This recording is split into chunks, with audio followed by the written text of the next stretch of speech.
Can't is not part of your vocabulary. If you just put your mind to it, you can do it. And you believe that? Yeah.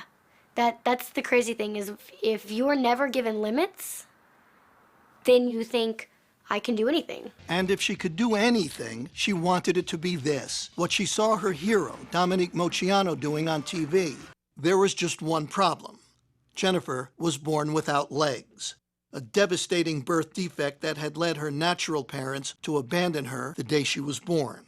It bothered me to think that there was a little girl that was left at the hospital and she had no legs, so I thought she needed a family that would love her and take care of her. Sharon and her husband Gerald brought her home to the tiny town of Hardinville, Illinois. Population 50, they say, if you count the dogs and cats. They decided to raise her like they raised their 3 healthy sons, with no limitations and just one simple rule. Never say the word Can't. You said, I want to be a tumbler. You didn't have legs. Right. You kind of need those, most people think, to tumble. Well, think again. The girl who wasn't allowed to say can't was on her way to becoming a genuine gymnastics champion. She started at 7 on the trampoline with her dad. And after a few falls, she got the hang of it. In time, she was competing. And soon after that, she was dominating. And by high school, Jennifer Bricker, are you ready for this, was the tumbling champion of the state of Illinois. Soon, Jennifer was pursuing other sports too.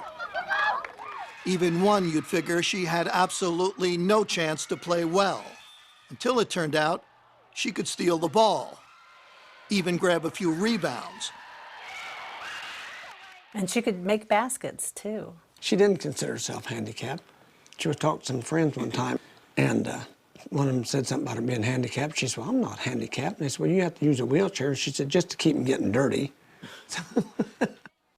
One day at age 16, out of curiosity, Jennifer asked her mother a question. Hey, is there anything that you, know about my adoption or biological family that you didn't tell me? I said, okay, but you got to sit down. And she said, Mom, I'm always sitting. And she said, maybe you should sit down. I said, okay, let me sit down. And she said, well, what's the big deal? Just tell me what my last name is. And I said, well, that's the big deal. And she said, what do you mean? And I said, your last name would have been Moceanu. I knew what that meant. I knew that Dominique Moceanu was my biological sister. When she finally tracked Dominique down, Jennifer wrote her a letter. Inside the envelope were adoption papers, a photograph, and a stunning piece of news. My biological last name is Moceanu. That line, I was just like, I can't believe this is happening. Everything was there. The evidence was there. Jennifer looked like the spitting image of my youngest sister, Christina. What a moment for anyone to even speak to their childhood idol, but for their childhood idol to be their sister, that's something. She told me she was an athlete in the letter. In fact, I was her inspiration to start tumbling and doing gymnastics. And then on the phone call, she goes, oh, by the way, I have no legs. I mean, she's like, wait a minute, didn't you just tell me that you're an acrobat and you did all these sports? And I could just hear the wheels turning, and Yeah. And I said, who is this girl? Oh my gosh. How did she have this attitude to persevere in life and overcome every obstacle? And she's my sister. Jennifer has moved out to Hollywood. Where else if you want to be a star? She drives a specially equipped car and lives a normal, independent life. And she's earning a living. How else? As a gymnast. She's an acrobat who has toured with Britney Spears.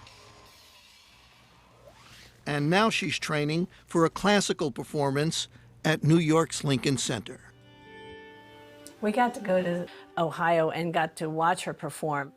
The audience just went crazy. They stood up and they were whistling and screaming and clapping and all this, and I was blubbering.